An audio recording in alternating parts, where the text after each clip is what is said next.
Hey YouTubers, and welcome back to another episode here on ESGNet. Madden 17 Pittsburgh Steelers franchise. This is the first episode in season 2 of Steeler Nation. It's actually episode 18, but the first episode for the new season. So this year we're doing something different here. Usually we do after every 4 weeks. We show what's happening so far in the season. But I decided, you know what, there's just so much going on between those first 4 games, or those group of 4 games, that I kind of say, you know what, let's do it after every two games. So every weeks 2, 4, 6, 8, 10, so on and so forth. We will have a quick video talking about what's going on with the ball club. Take a quick look around the league, and if we have time, occasionally we will have here in these episodes where we may have an extra. We'll call them Steeler Nation Extra. We'll talk about some of the scouting we've done so far. And this week, I don't want to get into scouting just yet. I think in the next episode we may go into more look into the scouting and whatnot. But yeah, I want to take a look here at the first 2 weeks of the season. Finally got the season going here. As you take a look here, we win the first game at home against the Bengals, who really have a really good. They had just a really good defense there. They really made us work there in the first quarter, and really into the second quarter, really, for those 2 touchdowns we had there. But we end up winning the game 31-17. Now, by rule of thumb, for me personally, I think a good defense, if a defense can hold to a team, you got to give up something to any NFL team, really. But to me, rule of thumb, anything under 30 or 21 points to me is successful, especially if you're making them get field goals. Your defense is doing something there that they're doing a good job of defending and making sure they don't get those touchdowns. Field goals, fine. As long as you're scoring yourself, as long as you're scoring touchdowns and field goals yourself, I'm all about under 21. So I really thought this was a really good game here. As you take a look at Ben Roethlisberger's numbers there, 346, 4 touchdowns, 3 interceptions. Interceptions I was a little iffy on, but this going against this defense of the Bengals, and a really tough defense, especially you got guys like Adam Pac-Man Jones and Dunlap and all those kind of guys. They will put pressure on you, really make you scamper around. So I thought they did a real good job there. You see the halfback there for them didn't have a great game there. He did have a touchdown, so a better got a touchdown, but didn't get really the yards that he was looking for, as Baer did. Baer got 64 yards but no touchdowns there. Had a really tough day. Now, Eifert, on the other hand, had a great day with the exception of no touchdowns. I was kind of looking to see what they were going to do with him in the red zone. They really didn't do too much with him in the red zone when they were in the red zone there, which was kind of was planning on that. I had a game plan already for that, and but open field there. 11 catches for 129 yards there. Really a great day there for him, and we got to try to figure out what we can do to kind of stop that from the next time around when we face them later on. I think it's like later in the week or later in the season there. I think somewhere around like week 15 or 16, something like that. But there you see Bryant there, 127 yards, 2 touchdowns, 7 receptions. Green, 74 yards, 5 receptions, no touchdowns. He's had a slow start here compared to last year when it comes, because last year he was coming right out of the gate. This year, a little bit of a slow start there. But A.J. Green there, you see, did not have a slow start at all. 3 receptions, 77 yards, 1 touchdown from him, the Georgia Bulldog there, having a great day. But Jesse James there, 1 reception, 6 yards, 1 touchdown. He is definitely a guy that we're trying to get plays around, and I think maybe that's the reason why we had a slow start with Green. But I've already decided that there's going to be some plays that we're going to swap the guys at. So some plays Green will be the number 1 tight end, and the other plays will be the number 2 tight end, just depending on the play package that we have coming out there on the field. So Maybe that's what it is. Maybe Green is a little upset about that. I've talked to him about that, and he said he wasn't upset about that. That was something that he knew going into the offseason and coming into the season that was going to be the case. So he's fine with it, but he just right now he says it's just, there's defenses that have watched game film on him last year, because I mean he had a really breakout year. I mean he had over I won't say he almost close to had 2,000 yards receiving last year. So teams are especially teams like the Bengals here, who they play twice a year. They're recognizing him. So. But we'll try to see what we can do here coming up in the next coming weeks. But here you see Cornelius. I can't say his name correctly. Finis. The rookie there. He has 1 interception. Actually, 2 interceptions overall for the season. He had an interception in this game and also an interception in the Bears game. He has really stepped up, being our #1 corner for our ball club. I really. I know I was going to have to, the main focus was trying to work on the defense for this draft and whatnot that we just had. But really, I did not think that he was going to be the guy that was going to be stepping up. Now, maybe I'm talking too early and praising him a little too early, but what I've seen him do in these first 2 games, plus in the preseason games, I mean, I'm kind of taken away from this kid. I'm like, wow, that was actually a really good pick, for our #1 pick last year. So hopefully that can build on, and he can, really be a top-notch corner for us, a corner that will put a lot of fear into a lot of offenses coming up here in the near future. But now we go to game 2 here. Week 2, we'll take on the Bears, as we win this one convincingly, 44-19. Now, I will say the Bears' offense, red zone there, defense there, oh my goodness. Now, yes, we do have 2 touchdowns in the red zone, but they were not of rushing. They were, honestly, we got at least 2 of those drives there that were in the red zone. We had Baer set up for a touchdown. We would have 4. But the defense just did a great job. Did a number on Baer, really brutalizing him in the running game there, which we had no choice. If we was wanting to score, we had to throw it over their heads. So that was something I thought I was very impressed with for them. Even though Jay Cutler was put down 4 times on his behind there, and he gave up 3 picks. The offense there, they were moving at times for Cutler, but just could not get in the red zone. But the defense did a great job of really defending and forcing us to kick a field goal, or again, like I said, throwing over their heads. And we were lucky that we have great wide receivers here that can catch in traffic and catch the ball and get in the end zone. So really impressive the first, especially the first half, the first quarter and whatnot, when we had a couple of times there in the first half we could have scored it easily on the ground, but they just knuckled up and really just took it out on us. Now, Jeremy Langford, there you see 154 yards, 2 touchdowns with 26 carries, had a great game there. He had a big game there. He had a 77-yard run there on us, which scored a touchdown. Baer, 33 carries, 146 yards, 1 touchdown. And then, of course, he only had a 42-yard carry that helped us out, but that was not not a touchdown. That was just a good run. He did get a little help there at times, but just not enough to really, to give it enough.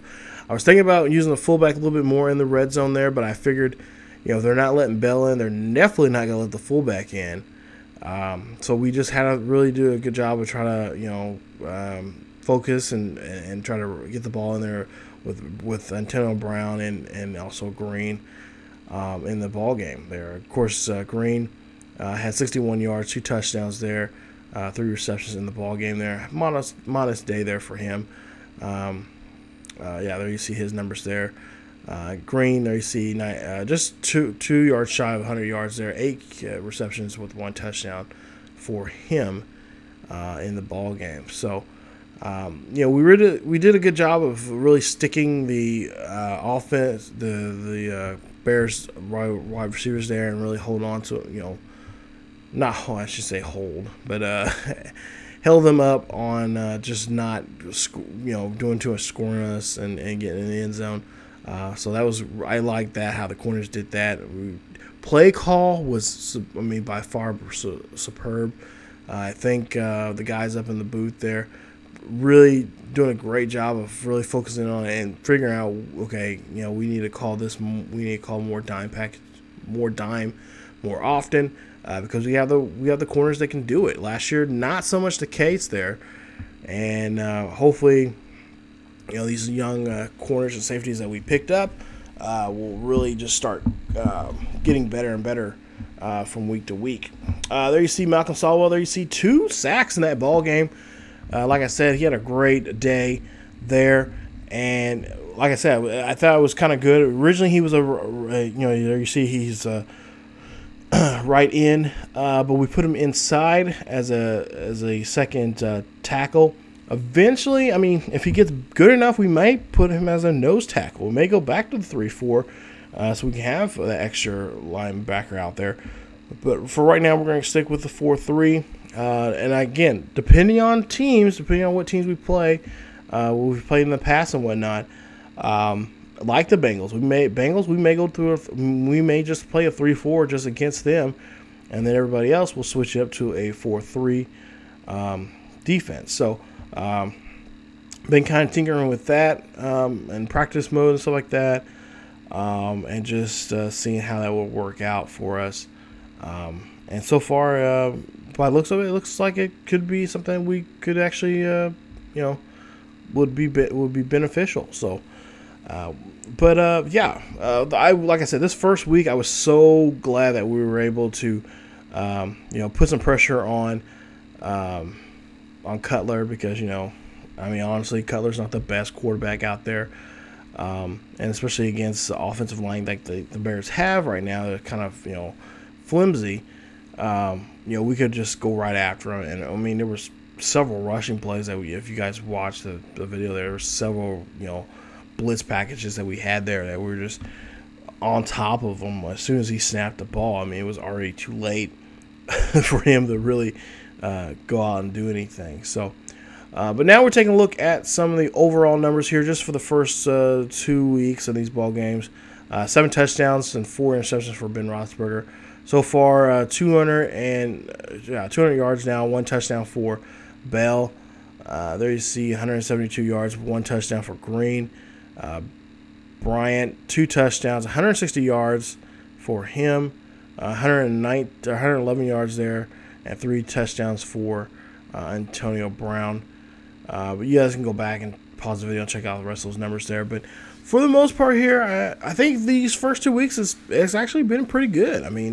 I feel pretty confident going into week 3 as we take on the 0-2 Falcons, who actually I think I said in the video that the Bears played the Browns and lost. It was actually the Falcons it was the Ravens who played the Browns and lost, and I'll explain that more in the next video, in the week 3 video. But I misread that on my notes. Actually, that was stuck in my head, I should say, as a mental note, to let you guys know what happened with why they were 0-2. But yeah, week 3 is going to be against the Ravens. They're in Baltimore, so it'll be our first road game of the season. As you take a look here at the defensive numbers here, and right now, these first 2 weeks, I will give the defense. I'm not going to give them an A. I will give them a C plus, C plus, B minus. They were playing really good. I thought they were playing really good. Yes, they give up points, and of course, in the NFL, you're gonna give up points. You're gonna have times where you're gonna get caught flat-footed, and they're good. Other teams are going to score on you. But again, by rule of thumb, to me, anytime you give up less than 21 points in a game, you're doing good. I mean, if you're giving up only field goals and maybe a touchdown here or there, if you're giving up a touchdown and giving up field goals in one quarter and then they don't score again until the third quarter or whatever, it's been a while throughout the game that they've scored again. Your defense is doing pretty good. They can't stop them every single possession, but I think they're doing pretty decent. They should, they're not top notch, but they're up there. So I think this week they did a great job. There you see some of the top players there for week 1 and 2, and of course week 1 we got an award for Marquise Bryant. There he got an award for offensive player for the AFC. So nice job there for him. Congratulations to him for that. So very proud of that. But now we'll take a look here at the overall stats here. We'll just take a quick look here at some of these. You guys can check those out.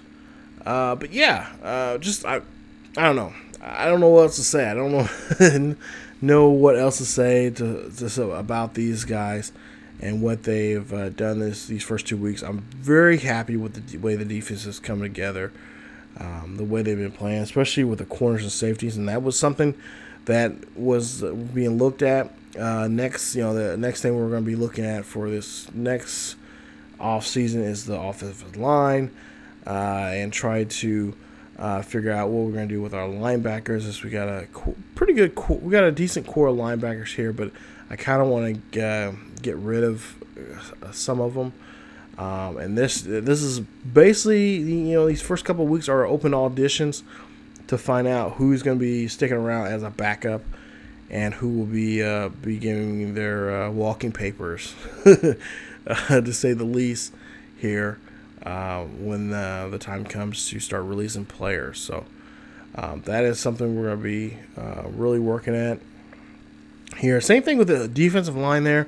Like I said, I've been thinking of making Sawwell as a permanent tackle, but at the same time, I think I've in some of the formations there we've been working on and in practice, or at least I've been going to practice here, watching these guys work on things. At least what I've understand is Cameron Hayward and Sawwell will switch play in certain play packages. So certain nickel packages, certain 3-4s, those two will switch out, which is it's going to be good because I mean both are really going to be really talented in that area. Not to mention we have another end, I think, that's been that I just recently just looked up here. I can't think of his name right off the top of my head, but he's been developing here pretty good, and we may end up bringing him in and put him on the left side there for us here within the next couple of weeks.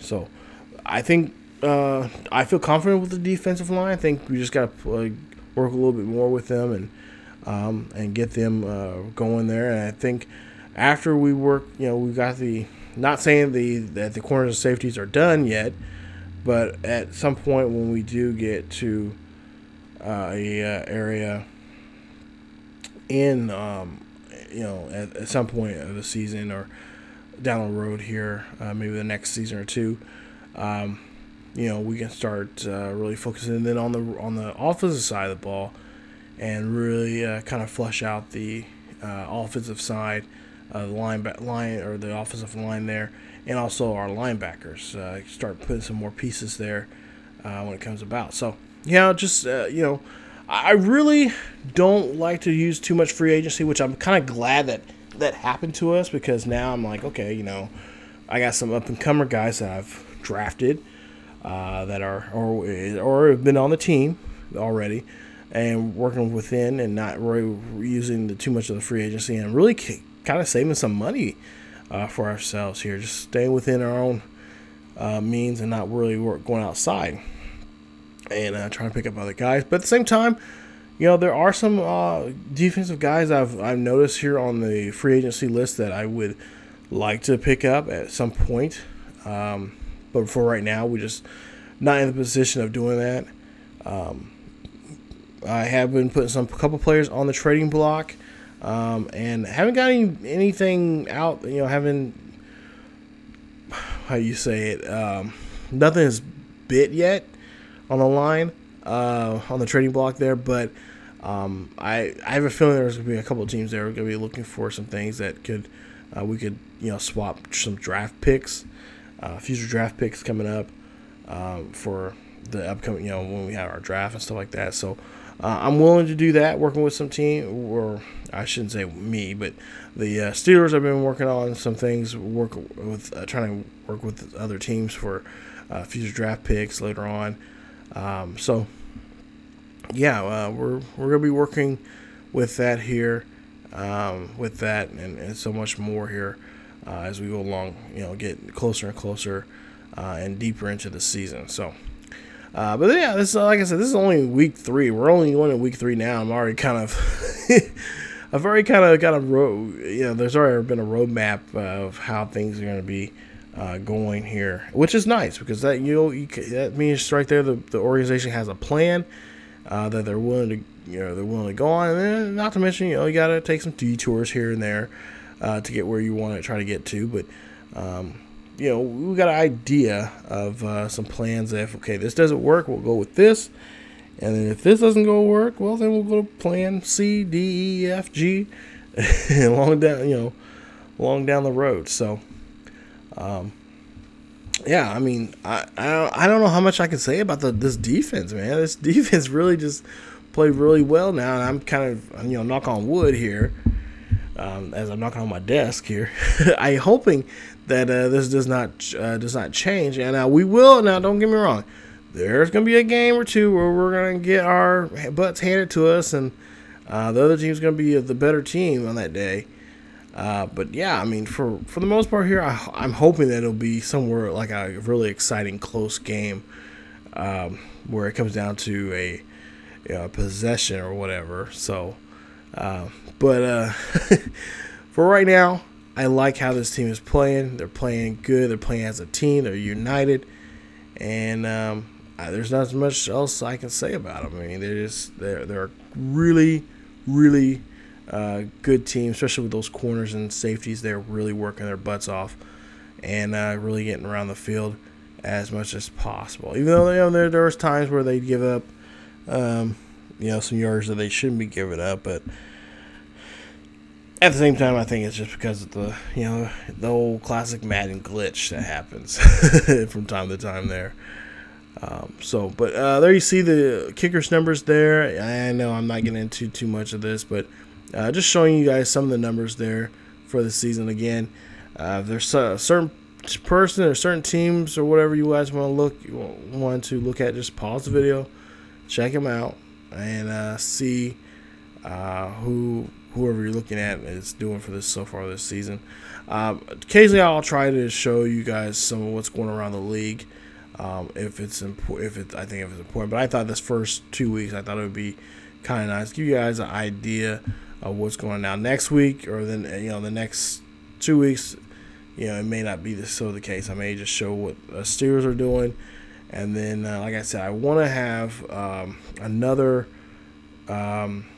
extra segment, which I think we're going to call the Steeler Nation Extra, where we talk about the Steelers' potential draft class. Look at some of the draft class, some of the players that are on there. Look up some of the stories they have about these players, and get some feedback on what these players are like as we scout them throughout the season. Because last year I did scouting a little different.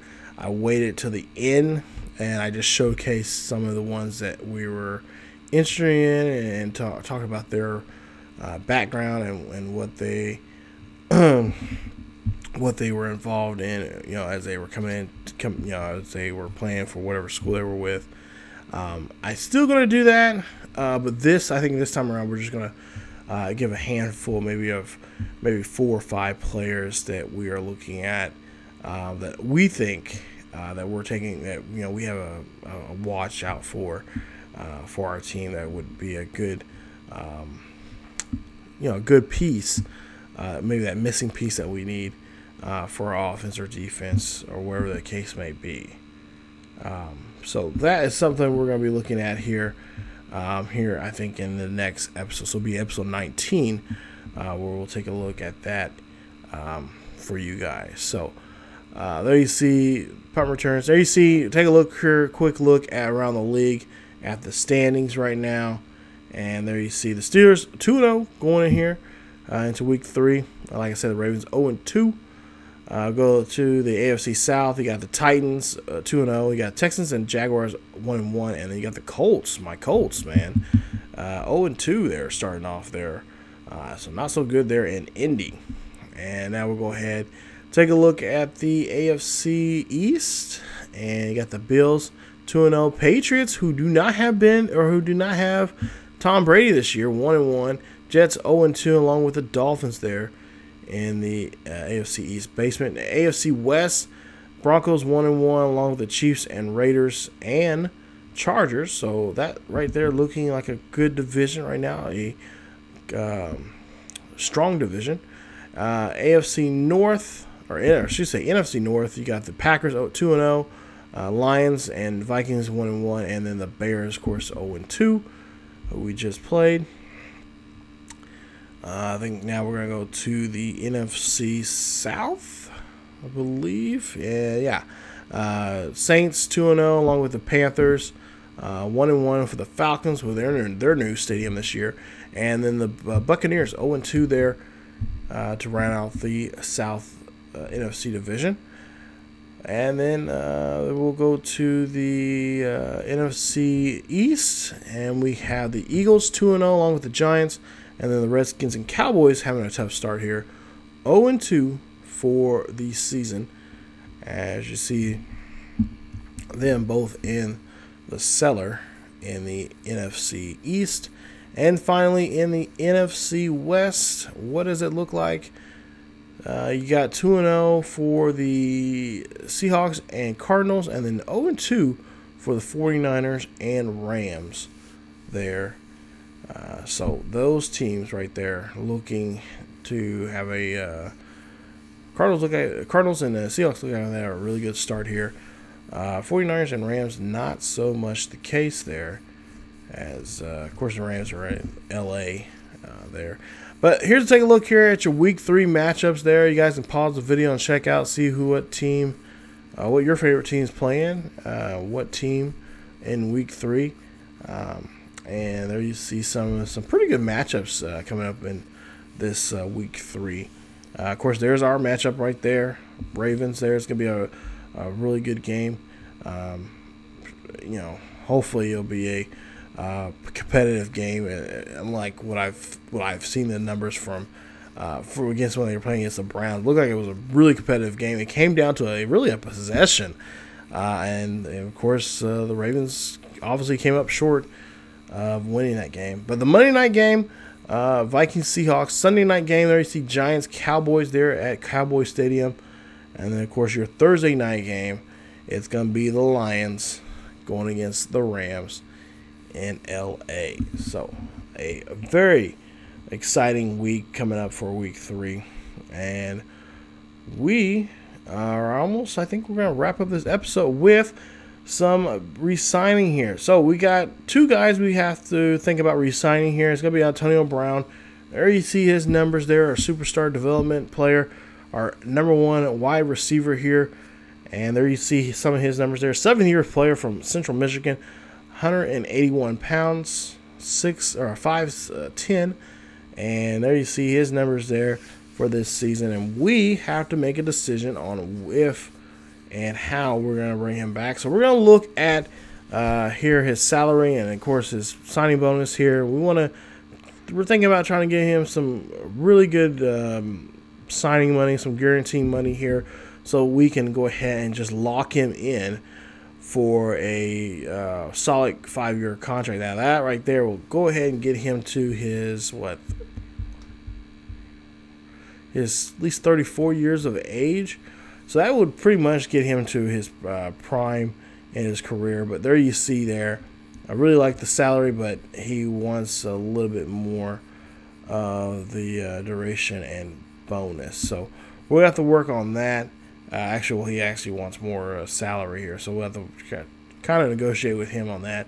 And then Martavis Bryant, there you see him having a good start so far here. Third-year man from Clemson. He is 6'4", 211 pounds, and we'll see what we can do with him. And, of course, he says the salary needs to improve. So he wants to get paid more salary than he does the bonus. So we'll try to work with those guys here coming up here. We're not, got a couple weeks we can work with them, but for too long, if nothing happens, then we'll either sign them. We'll tag I know for one of them we'll tag the franchise tag, and then the other one, I don't know. We don't know yet, but I don't want to speculate too much. But it might be a good chance one of them may not be returning. So just saying. But that is it for this episode of Steeler Nation, episode 18, looking at the first 2 weeks here of the season. Thank you guys so much for watching. If you guys enjoyed the video, please leave a like. Please leave a like. Don't forget to hit that little bell button there to activate for notifications. Make sure you hit that button, and so you guys get those notifications of when the videos are coming out. Also, don't forget to hit that subscription button. If you've not yet hit that subscription button, how dare you? How dare you? Shame. Definitely hit that subscription button and subscribe for more Steelers football here on ESGNet. Follow us on Facebook, Twitter, and Tumblr. Links are down below in the description. Also, subscribe there and check out the pictures and photos, and also some articles. We usually have some pretty good articles about what's going on in the world of sports and sports gaming. Thank you guys so much for watching, and as always, keep yourselves healthy, and I will see you guys next time.